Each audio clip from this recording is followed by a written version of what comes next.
রাগ হওয়া কি ভালো না খারাপ? খারাপ। মুহাম্মদ সাল্লাল্লাহু আলাইহি ওয়াসাল্লাম বলছে যে কেউ যদি মানে রাগ হয়ে যায়, তাহলে রাগটা হচ্ছে তার ভালো আমলগুলোকে, ওই আগুন যেমন হচ্ছে যে কোনো জিনিসকে পুড়িয়ে দেয়, ভালো আমলগুলোকে পুড়িয়ে দেয় হচ্ছে তার রাগ। এরকম খারাপ। বিজ্ঞানীরা দেখছে কেউ যখন রাগ হয়ে যায় তখন তার রক্তের যে কোয়ালিটিটা, এইটাতে দেখা যায় কর্টিসল বেড়ে যায়। তার মানে টেনশন যে কারণে বেশি হয় সেই জিনিসটা বেড়ে যায়। তাইলে এইটা রাগ যখন কেউ হচ্ছে তখন তার ব্রেনটা কি ভালোভাবে কাজ করতেছে না খারাপভাবে? খারাপ। একটা ঘটনা বলি। মুহাম্মদ সাল্লাল্লাহু আলাইহি ওয়াসাল্লাম আবু বকর রাদিয়াল্লাহু তাআলা আনহু পাশাপাশি বসে আছেন। একজন দূর থেকে আসলো, এসে আবু বকর রাদিয়াল্লাহু তাআলা আনহু সম্বন্ধে মিথ্যা বানিয়ে বানিয়ে কথা বলতেছে, এবং আবু বকর রাদিয়াল্লাহু তাআলা আনহু কিন্তু এটার মানে হচ্ছে যে প্রোটেস্ট করতেছে যে না, এটা কেমন কথা, আপনি তো ঠিক বলতেছেন। ভদ্রভাবে আবু বকর রাদিয়াল্লাহু তাআলা আনহু হচ্ছে এটার জবাব দিচ্ছে। মুহাম্মদ সাল্লাল্লাহু আলাইহি ওয়াসাল্লাম মুস্কি মুস্কি হাসতেছেন, আর ওই লোক খালি সমানে মিথ্যা সমালোচনা করতেইছে। এরপরে হঠাৎ করে আবু বকর রাদিয়াল্লাহু তাআলা আনহু মানে রাগ হয়ে গেল।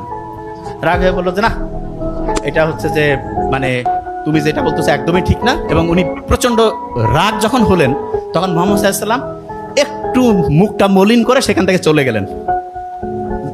মুহাম্মদ সাল্লাল্লাহু আলাইহি ওয়াসাল্লাম যখন চলে গেছে তখন আবু বকরও কিন্তু রাদিয়াল্লাহু তাআলা আনহু ওনার পিছে পিছে গেছে। যাওয়ার পরে উনি জিজ্ঞেস করলেন যে আমার সম্বন্ধে মিথ্যা বলতেছিল, আমি ওইটা হেসে হেসে ওইটার প্রতিবাদ করতেছিলাম, আপনিও তখন মুস্কি হাসতেছিলেন, আর আমি যখনই একটু রাগ হইলাম আপনি আবার এখান থেকে চলে আসলেন, কারণটা কি? তখন মুহাম্মদ সাল্লাল্লাহু আলাইহি ওয়াসাল্লাম বলতেছে যে তুমি যখন সে মিথ্যা অভিযোগ করার পরেও, তুমি যখন লাস্ট বেঞ্চ মিথ্যা অভিযোগ করার পরেও তুমি যখন হেসে হেসে এটার প্রতিবাদ করতেছিলা, তখন আমি দেখতেছিলাম রহমতের যে ফেরেশতারা আছে ওই সময় হচ্ছে তোমার নামে শুধু নেকি লিখতেছে। আর তুমি যখনই ও রাগ হয়েছে এই জন্য তুমিও রাগ হইলা, তখন দেখলাম যে রহমতের যে ফেরেশতারা ওইখান থেকে চলে গেল। তা রহমতের ফেরেশতা যখন চলে যায়, আমি রব্বুল আলামিন মানে মুহাম্মদ সাল্লাল্লাহু আলাইহি ওয়াসাল্লাম হয় কিভাবে এখান থেকে আমিও চলে আসলাম। জিনিসটা কি বোঝা গেছে আমি কি বলছি? তাইলে একজন রাগ হয়েছে, আমরা কিন্তু রাগ হয়ে যাই না যে হ্যাঁ রাগের বদলে রাগ হবো। নো, ইসলাম দেখেন, আপনি একটু কোরআন পড়েন তো। মুসা আলাইহিস সালামকে যখন আল্লাহ বললো যে যাও ফেরাউনকে হচ্ছে দাওয়াত দাও, ভদ্রভাবে কথা বলো, ঠিক না?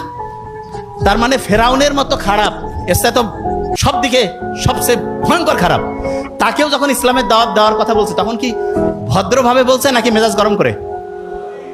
ঘুমাচ্ছে এক ধরবো, কি হবে তখন? ভদ্রভাবে। আচ্ছা,